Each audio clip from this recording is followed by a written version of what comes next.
Made on Zencastr. Because Zencastr makes every stage of the podcast production process so easy. Hello and welcome to Fit for My Age, the health and well-being podcast from Abeceda, on which we don't tell you what to think, but we do hope to make you think. I am Michael Millward, the Managing Director of Abeceda. Today, my guest is Frank Ring, who describes himself as a prostate cancer survivor, and he will be explaining how I can use walking to improve my health and increase my chances of living a long, healthy life. Frank is the creator of the S.T.R.O.N.G through prostate cancer method and has also written 5 books that focus on simplifying health and fitness by using walking, habit systems, and consistency-first strategies to maximize health and well-being. Frank focuses on creating multiple fitness programs centered on long-term health without the extremes of diet or exercise. Frank is based in New York, a city I have visited. If I ever get the chance to go to New York again, I will make use of my membership of the Ultimate Travel Club to arrange my travel. That is because as a member of the Ultimate Travel Club, I get access to trade prices on flights, trains, holidays, hotels, and so many other travel-related purchases. I put a link in the description which has a built-in discount so that you can become a member of the Ultimate Travel Club as well, and just like me, travel at trade prices. Now that I have paid some bills, it is time to make an episode of Fit for My Age that will be well worth listening to, liking, downloading, and subscribing to, and hopefully one that will also be worth telling your friends, family, and work colleagues about as well. Now, hello, Frank. Hello, Michael. Could we start by you explaining a little bit about your life journey and how you got so interested in fitness that you're able to write 5 books about it? Okay, so interesting as far as fitness goes. My life journey, as a child, I played sports. High school, I played sports. After high school, I played baseball, continued for a few years. And then just in general, I knew how good exercise was for me. I was a runner for years, did road races, not a lot, but enough to keep myself in shape. And then at 35 years old, I made a career switch. I became a school teacher, a high school teacher, and became a cross-country coach after being in school for a year. Cross-country is, working with runners. So I increased my running during that time. I liked the idea of running, and I did it, but I never really enjoyed running. It's just something I did to stay in shape. 2016, I hurt my back, mostly through trail running and lifting weights, doing stupid things, lifting too heavy and stuff like that. Herniated a disc, was out of work for 4 months. And when I got back in September for the school year, I said, hey, I need to do something else. I began walking with the idea of running again and realized, wow, I really like this walking thing. I liked it because I was able to listen to podcasts. I was able to listen to audiobooks. I was able to enjoy the music I was listening to rather than trying to listen to something over the huffing and puffing of running and worried about being on the road and not hearing cars coming. Walking is a little different. It's slower. And it really helped my mindset. My mom had passed away the previous summer, so I really liked the walking thing. What sort of distances were you walking? Well, initially, after the back injury, my goal was to just walk down the block and be pain-free. I started off really slow because I didn't want to. I was so afraid of re-injuring my back. It was so painful. The distances were the end of the block, and then the next day a little bit further. We lived in a very hilly area. The top of the hill was exactly 1 mile from my house. That was my goal. When I got there, I'm like, why would I ever run again? Because I looked back on my training logs, I realized how often I was hurt running. But I always thought that was part of running. Every interview with top athletes, they always talk about injuries they overcame, top runners. My cross-country runners, they run at such a high level. They were always talking about how hurt they were, how sore they felt. So running and injuries just went hand in hand. And I realized, hey, at the time I was about 53 years old. I'm like, we don't have to be in pain anymore. This is ridiculous. Running is a high impact form of exercise, isn't it? When your foot hits the ground and you're running, you've got quite a small area of your body in contact with the road, because it's not really quite your full foot that lands on the floor. The shock of the hitting the road surface, the footpath surface, whatever you're running on, actually goes through your body. Oh, yeah, I believe that. In fact, the New York City Marathon, Mev Keflevsky, they did a video series of him, and he actually spent so much time in the air because running at that level really fast, you're actually sprint like you're pushing off, and both feet are coming off the ground at one time. Yes. Running is a series of short jumps, isn't it? Perfect way to describe it. A series of short jumps, and what goes up must come down. Yeah. What I was doing before the back injury, I was doing trail running. I was out in North Jersey at the time, and the trails were rocky, uneven, Yeah. and Uneven surface. it just, beat up on my body, and I had my body quit on me, said, "Hey, enough of this. You got to take it easy for a few months. So we're not going to, we're going to keep the pain on until you get the message." So, I think that is the difference, isn't it, between running and walking. Running, like I say, is a series of short jumps, and you actually lose contact with the ground the faster that you run. But walking, you are constantly in contact with the ground. yeah. And I think that's actually an Olympic thing. Is if you're in the Olympics, your body has to maintain contact with the ground in some form.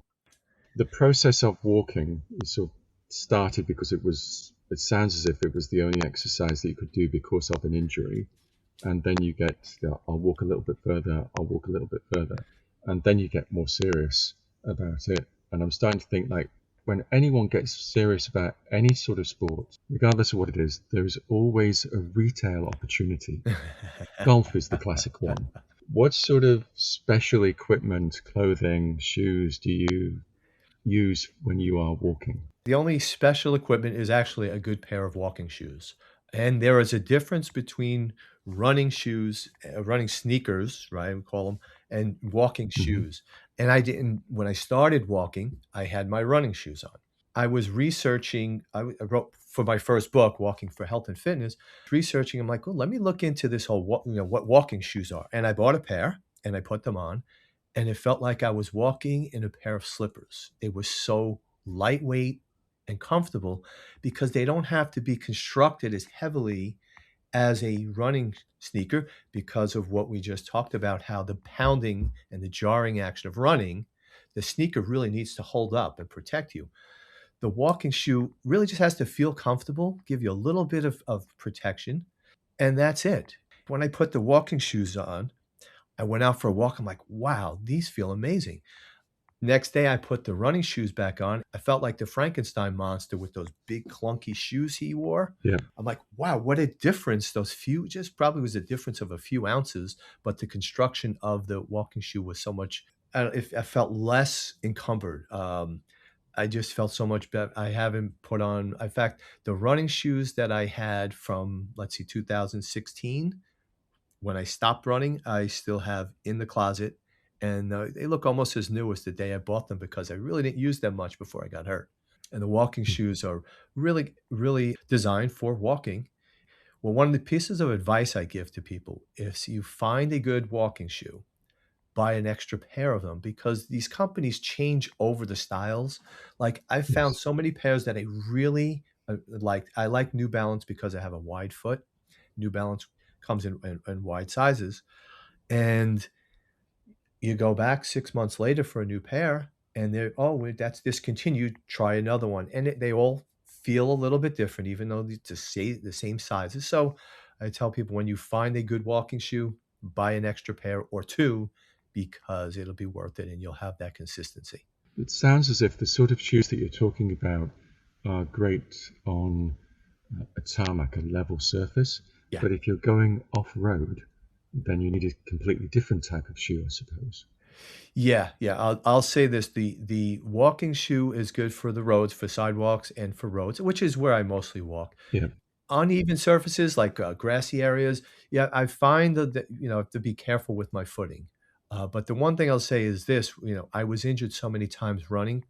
In all the years walking now since 2016, I've had no injuries other than I rolled my ankle when I stepped in a pile of leaves on the side. Instead of going around the leaves, I stepped in the pile of leaves, rolled my ankle on a branch that was in the pile. So it was really It was really your fault. Yeah. it was absolutely my fault and not the fault of the activity. Yeah. But, I have to say that a pile of leaves really does have to be walked through, doesn't it? It has to be walked through, and you have to kick them in the air, and you have to feel like you're a little kid again, because that's what we did as a little kids. We piled up the leaves, and then we Sort of land in them. Yeah. land on them and jump on them. Funny story, just real quick. When I was a kid, I probably was about 10 years old. Me and my friends, we raked up all the leaves in my yard. My mom paid us to do Right. this, put them in bags, and we left them there. She gave us money. We went to the local place, had something to eat, came back, and jumped through the leaves, destroyed the bags, and just had the best time. I'm angry, but it was so much fun. It's a great memory. This is true. This is true. I get a dog that likes jumping through leaves as well, and you've got hours of entertainment. Absolutely. You're talking slightly there about the good time, and you also mentioned a couple of minutes ago about how when you're running, there's all of you've got to get the breathing right, and there's all of the huffing and the puffing, and it's an exhausting activity because you're doing so much in so much time. But when you talk about the walking, it's not just a physical exercise; it's almost like a brain cleanse as well.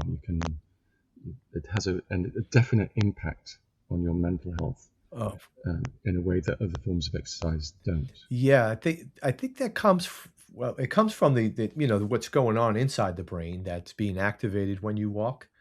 You've got dopamine, serotonin, endorphins, um, something called GABA, which do different. Each one has a different function, and it's activated by walking. But what I found best is that that rhythmic movement of walking, the cross pattern, your arms and legs kind of, if you're right, I'm going to get this wrong, but as I'm sitting here, but there's the way your arms and legs swing, put it that way. It's really rhythmic Hmm. and hypnotic in a sense, and meditative.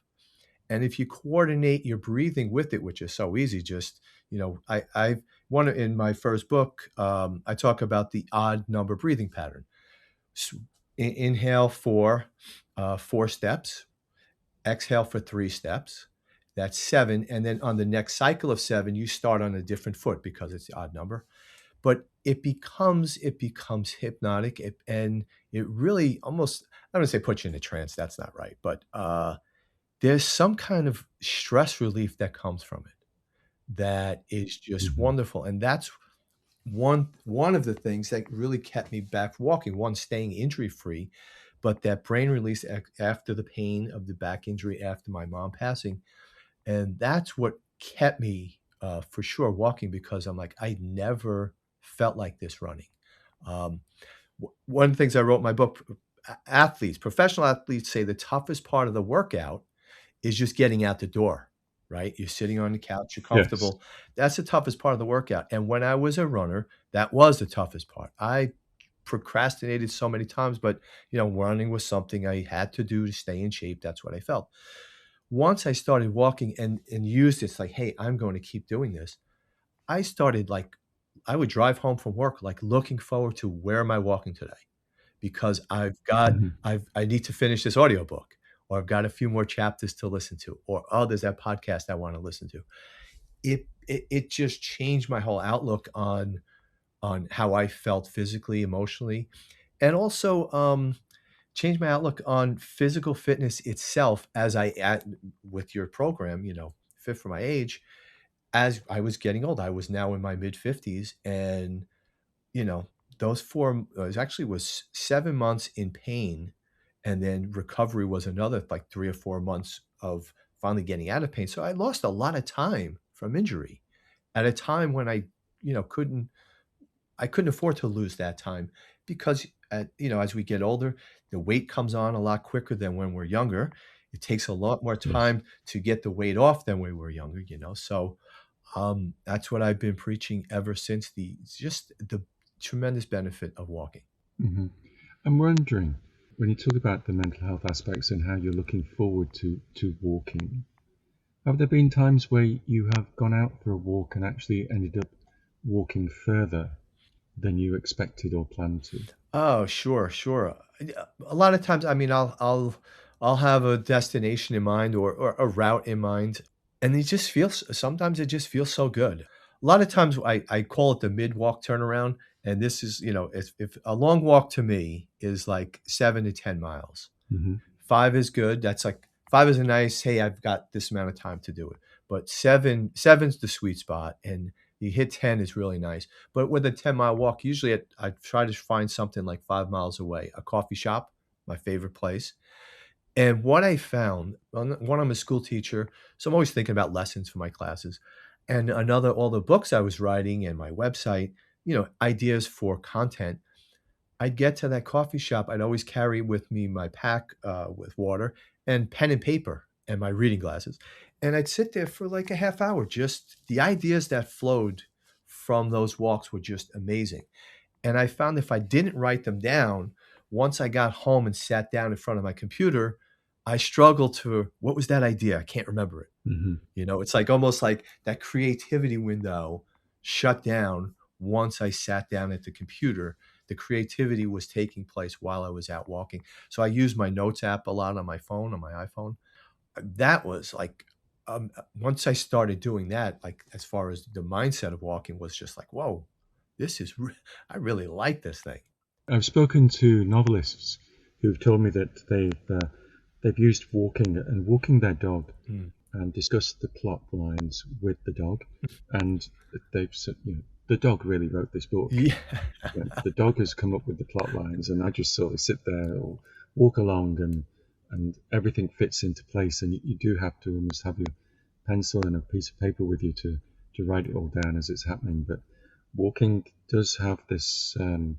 I've found at least this way of clearing your brain and the fresh air, whatever it is. I do not know, but you do sort of find issues, problems, challenges can all of a sudden become not as big as you thought they were because you've had that time to think it through without any other real sort of distractions and without probably consciously thinking it through.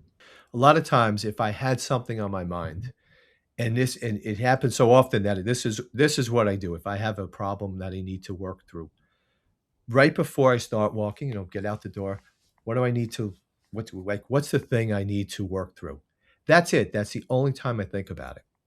Get out on the walk, and I cannot tell you how many times the solution, or at least the start of the solution, came to me like when I was on the way back and like within a block or two of the Hmm. house. It was really amazing how often I would like be like, "Whoa, where'd that thought come from? How come I never thought of that before about this problem?" And I mean, if you're anyone out there struggling with a plot line for a book or just any issue you're having in life, get out there on that walk, and it'll really it'll start to open up for you.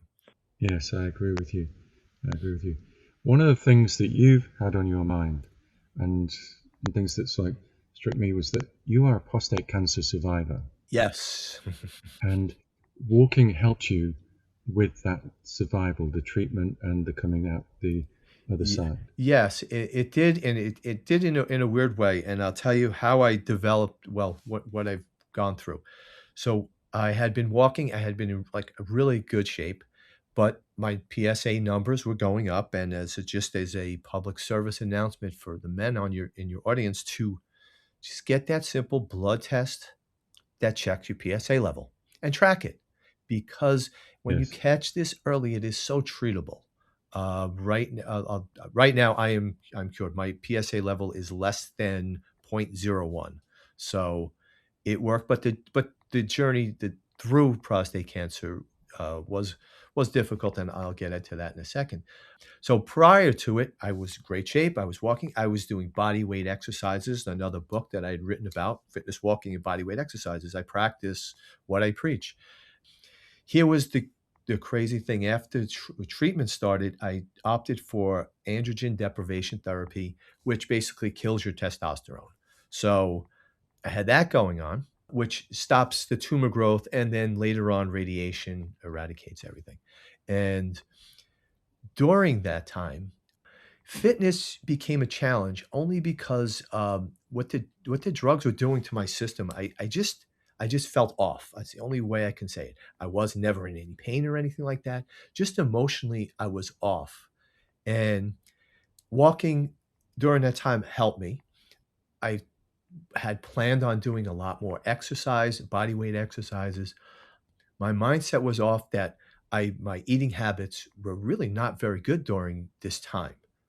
And then I got down on myself. So I was in this downward spiral emotionally. It just because of the drugs. I'm gonna really blame it on the drugs. And it wasn't until I got out of treatment. I finished that was in May. I got the shot, the injection, first injection. Second was in August. End of October, I finished the 28 radiation treatments. And when I'd get out of my walks again, thinking like, what the hell just happened to me? I hope I'm cured. And then I'm like, how would I do this differently? That's when I came up with something called the S.T.R.O.N.G through prostate cancer method. It's a framework because I had all this fitness training, right? I was in shape. I've written books about it. But when I call it the fog of war, I was in the midst of this and I just couldn't get my thoughts clear because of the medication. And so I thought, well, if I'm having this issue, knowing what I know about fitness, I'm sure there's many men out there who are going through what I did, that fog of war, and have no one to turn to. I mean, I was given a sheet of paper like, hey, follow this nutrition guideline and, keep yourself active. Kind of was really it. And I thought, man, I needed more. I wish I had now what I've created. Hmm. What have you created? What's strong is, and I thought I like acronyms, and it's a lot of it's exercise, mindset, nutrition. So strong. S stands for set your mind each morning. That was the biggest thing that I had difficulty with because I felt so scattered during the treatment. I had planned on my morning readings and doing some personal development stuff, and that went out the window during the time period from the end of May till October. I had a book on my shelf called Gratitude Journal. For 2 years, that book was on my shelf. And it was only after treatment, after I thought about like what I would have done differently, did I take that out and start writing in it. That became like, hey, that mindset worked for me. And then again, this was the process of how I developed stronger over a few weeks' time. So the T stands for train your body with walking and strength. And strength doesn't mean like heavy lifting in the gym, which is what I did after I had the first injection. The doctor said, "Oh, you're going to lose muscle mass." So I'm thinking, "Oh, I got to start lifting weights," which was total opposite of what I had preached in my books and what I was doing, which was body weight exercises. I don't know why I did it. I hurt my shoulder, and again, I'll blame it on that fog of war. So that's what the T stands for. Just train and train intelligently. The R, refuel intelligently and nurture gut health, which is so important at any time in our life, but especially when you're going through any kind of illness such as cancer. The O stands for optimize rest and recovery. So here's what I was doing during treatment.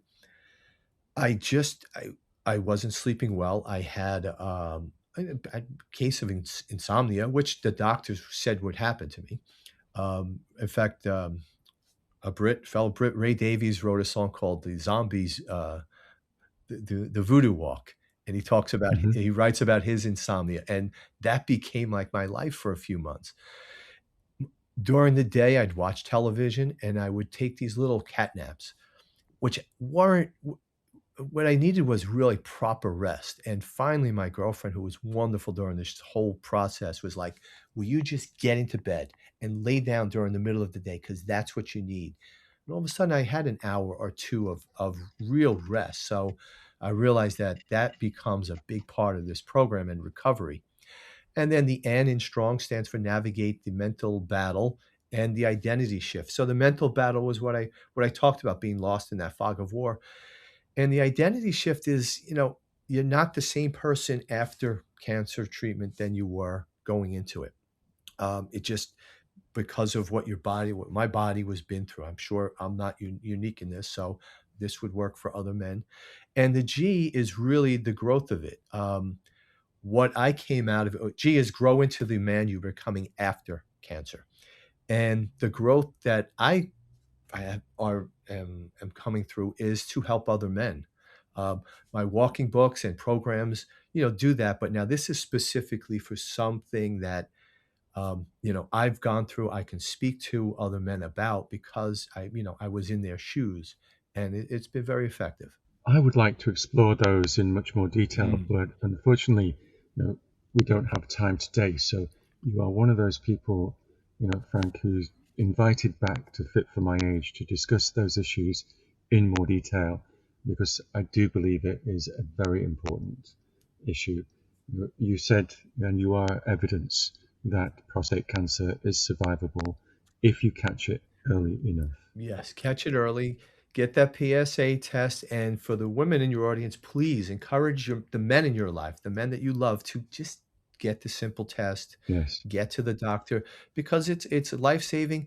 My cancer didn't get out of the prostate, but many men wait too long, and once it gets out, it's still curable outside the prostate, but boy, the journey is such a difficult journey for men. So Yeah. you catch it early, incredibly treatable. Yeah, and I suppose don't wait until you think you might have Yeah, something.